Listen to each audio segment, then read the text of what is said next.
সন্ধ্যাবেলার স্ন্যাক্সে অত্যাধিক তেল মশলাযুক্ত খাবার না খেয়ে এইরকম একবার মশলা মুড়ি বানিয়ে দেখুন। এইটা যেমন সুস্বাদু হয় তেমন কম সময়েও তৈরি হয়ে যায়। তাছাড়া এটা সমস্ত ঘরে থাকা উপকরণ দিয়ে বানিয়ে নেওয়া যাবে। তবে চলুন শুরু করা যাক আজকের ভিডিও। আমি সুকন্যা। আজকে আমার ব্যাপক রান্না হলো মশলা মুড়ি।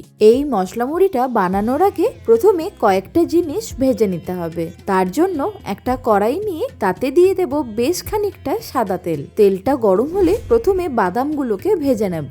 আমি এখানে 50 গ্রামের মতো চিনে বাদাম নিয়েছি। তবে আপনারা চিনে বাদামের পরিবর্তে কাজু বাদামও নিতে পারেন। তবে মুড়িতে চিনে বাদাম ভেজে দিলে খেতে আরো বেশি ভালো লাগে। এখন এইগুলোকে ভেজে নেব। ফ্লেমটা মিডিয়ামে রেখে বাদামগুলোকে ভাজতে হবে, তাহলে ভেতরটাও সুন্দরভাবে ভাজা যাবে। হাই ফ্লেমে ভাজলে ওপরটা তাড়াতাড়ি ভাজা হয়ে যাবে আর ভেতরটা কাঁচাই থেকে যাবে। যখন বাদামগুলোর মধ্যে এরকম লালচে রং এসে যাবে সেই সময় এগুলোকে তুলে নেবেন।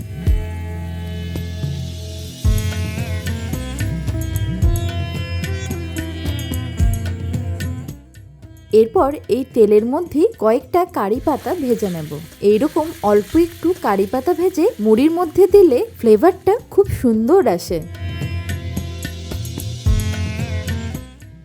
এইটাকে আরো সুস্বাদু করার জন্য 7-8টা রসুনকে এই তেলেতেই একটু লালচে করে ভেজে নিতে হবে। এইটা কিভাবে আর কখন ব্যবহার করব নিশ্চয়ই জানাবো, তবে তার আগে এইগুলোকে একটু ফ্রাই করে নিচ্ছি। আজকে এই মশলা মুড়ির মূল আকর্ষণই হচ্ছে রসুন ভাজা, তাই অবশ্যই কয়েকটা রসুনকে এইভাবে একটু লালচে করে ভেজে নিতে হবে। লালচে করে ভাজা হয়ে গেলে এগুলোকে তুলে রাখবো।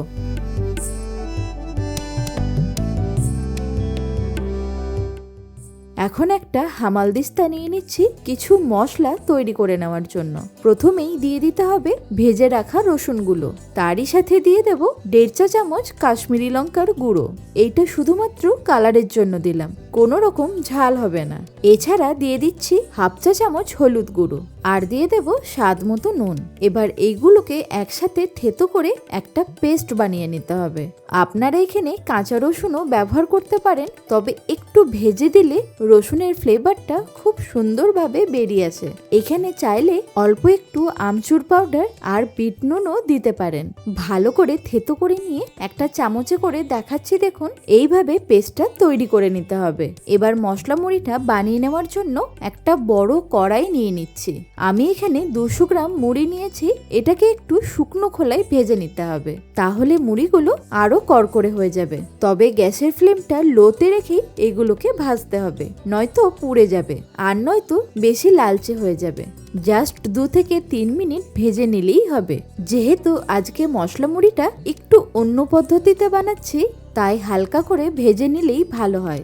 এইরকম মশলা মুড়ি ছাড়াও ঘি মুড়ি বানিয়ে খেতেও কিন্তু দুর্দান্ত লাগে। আপনাদের সাথে কথা বলতে বলতে দেখুন মুড়িটাও বেশ ভালোভাবে ভাজা হয়ে গেছে। এবার এইগুলোকে একটা বাটিতে ঢেলে নেব। এখন এই একই কড়াই নিয়ে এতে দিয়ে দেব 1 থেকে 2 টেবিল চামচ সাদা তেল। এই মশলা মুড়িটা বানিয়ে নেওয়ার জন্য একদম সামান্য তেল লাগে। তেলটা গরম হলে এর মধ্যে 2-3টে শুকনো লঙ্কাকে ফাটিয়ে দিয়ে দিতে হবে। এরই সাথে 1 টেবিল চামচ গোটা জিরে ফোড়ন দিয়ে দেব। ফোড়নটা কয়েক সেকেন্ড ভেজে নিয়ে আগে থেকে তৈরি করে রাখা মশলাটাকে দিয়ে দিতে হবে। এই সময় ফ্লেমটা একদম লোতে রাখবেন, তা না হলে মশলাটা পুড়ে যেতে পারে। আমি এখানে এক্সট্রা করে আর ঝাল দিচ্ছি না, যেহেতু অনেকগুলো শুকনো লঙ্কা ফোড়ন দিয়েছি, তাই এই ঝালটাই মশলার মধ্যে মিশে যাবে। তবে আরো বেশি ঝাল খেতে চাইলে এই সময় কয়েকটা কাঁচা লঙ্কা কুচি দিয়ে দিতে পারেন।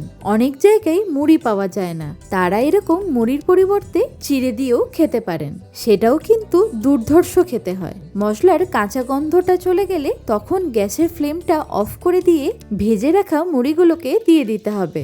এবার মশলা আর মুড়ি দুটোই খুব ভালোভাবে মিক্স করে নেব। আমরা রাস্তার ধারে কিংবা ট্রেনে গেলে মুড়ি মাখা খেয়ে থাকি, তবে একবার এইরকম পদ্ধতিতে মশলা মুড়ি খেয়ে দেখবেন, স্বাদ একেবারে মুখে লেগে থাকবে। আর যারা মুড়ি খেতে পছন্দ করে না তারাও এই মশলা মুড়ি খেয়ে বলবে আবার কবে বানাচ্ছ, এতটাই টেস্টি হয়। দেখুন কত সুন্দরভাবে মশলার সাথে মুড়িটা মেখে নেওয়া হয়ে গেছে। এইটাকে আরো মুখরোচক করার জন্য এর মধ্যে কয়েকটা জিনিস মিশিয়ে নেব। তবে তার আগে মুড়িটাকে একটা বাটির মধ্যে ঢেলে নিতে হবে। এবার একে একে সমস্ত কিছু দিয়ে দেব। যেমন প্রথমেই ভাজা বাদাম আর কারি পাতাগুলো দিয়ে দিচ্ছি। এছাড়া দিয়ে দিচ্ছি 50 গ্রামের মতো ভুজিয়া। এরই সাথে ভুট্টার যে পাপড়ি হয় সেইটা দিয়ে দিচ্ছি। এটা যে প্যাকেটের মধ্যে কর্নফ্লেক্স পাওয়া যায় সেটা কিন্তু না, এই পাপড়িটা যে কোনো চানাচুরের দোকানেই পেয়ে যাবেন।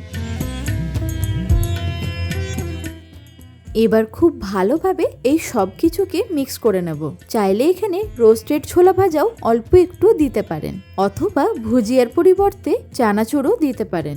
ভালোভাবে মিক্স করে নেওয়ার পর এবার এটাকে গরম গরম চায়ের সাথে পরিবেশন করে নিচ্ছি।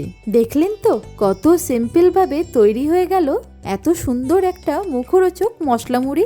আর সমস্ত ঘরোয়া উপকরণ দিয়ে এগুলো বানিয়ে নিলাম। সন্ধ্যার টিফিনে এইরকম মশলা মুড়ি আপনাদের কেমন লাগলো আমাকে অবশ্যই জানাবেন। আর এইরকম সুন্দর সুন্দর টিফিন রেসিপি দেখতে হলে সেটাও কমেন্টে জানাবেন। ভালো থাকুন, সুস্থ থাকুন, দেখতে থাকুন ব্যাপক রান্নাঘর।